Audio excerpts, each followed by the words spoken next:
Hey everybody, this is Bo Sanders, and we are going back through some of the videos from last year with better technology, and we're condensing them down to 5 minutes. So 5 minutes on the clock, this is God 2.0. I have found that people, when they talk about God, when they use that signifier, generally mean one of 5 things, or a combination thereof. And so I have ranked them from the highest level of commitment to the lowest level of commitment, and I actually want to start with number 4.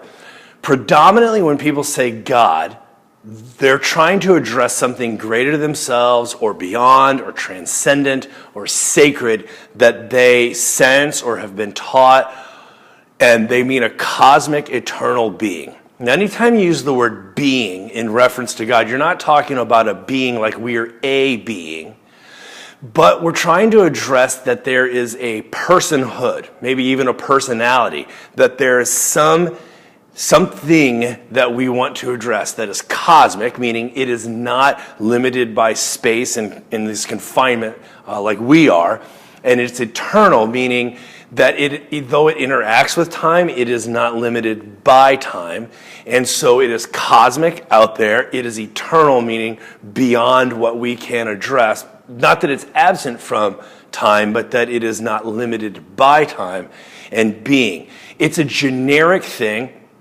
and it can be really abstract. And so when people use the signifier, G-O-D, which we get from actually the old German or Norse Gud, G-U-D, with the umlaut above it, it's the anglicized version of that. When we say God, we're trying to address this conceptual thing. And so you have analogies like the 6 blind men who are touching the elephant, each describing a different element of what they can access or address. And so the one guy holding the legs talks about it like a tree. The one guy with his hand on the rib cage talks about it like a wall. The guy with the tail talks about it like a rope. The guy with the ear talks about it like a palm branch or something.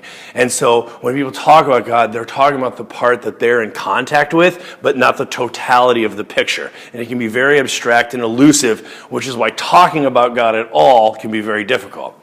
A higher level of commitment than that is the one called the supernatural agent. And this is what many people who have been taught to read the Hebrew Bible, the Christian Bible, the 2 Testaments, see as an interventionist God who intervenes in history.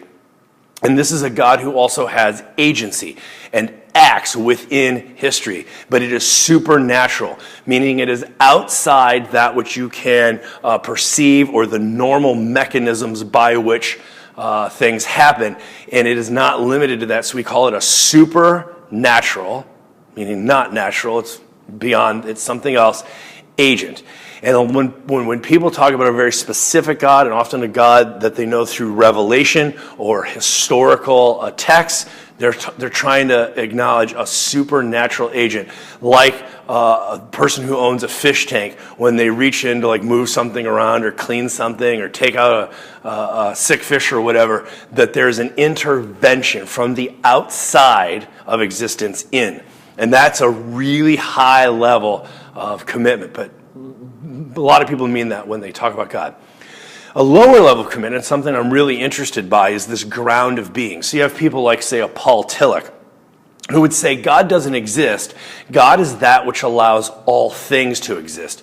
God is the ground of being. It's an emergent picture, not the top-down, authoritative, coercive model that an agent might be, but an emergent model that says in the provision of God's essence, all things arise, all things that arise out of and get their existence, their substance from this ground of being. It sounds a lot like the Force in Star Wars, and so some people think it is a little too loosey-goosey, but there's a real merit to it, and as you explore this ground of being idea, you start to see that there are some real advantages to having a looser conception of God. Even lower than that is the good.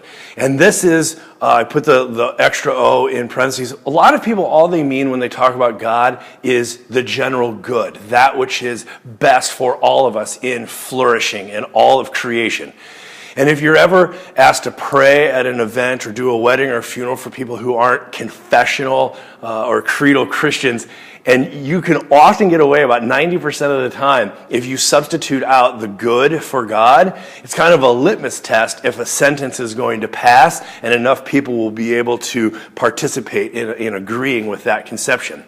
Now, the lowest level of commitment is kind of this reductive model that says, actually, when we talk about God, we're talking about humanity's hopes and dreams supersized and projected onto the screen of the heavens. And Jack Caputo talks about the event that anytime you drop this signifier of God, it's a different kind of sentence. So if I say that I think you should do something, that's one thing. But if I say that God thinks you should do it, that sentence is entirely different because there's an event in the name of God.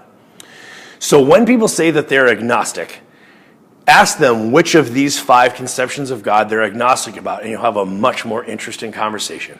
Thanks for tuning in, and I look forward to doing the rest of these 2.0 presentations and hearing your thoughts.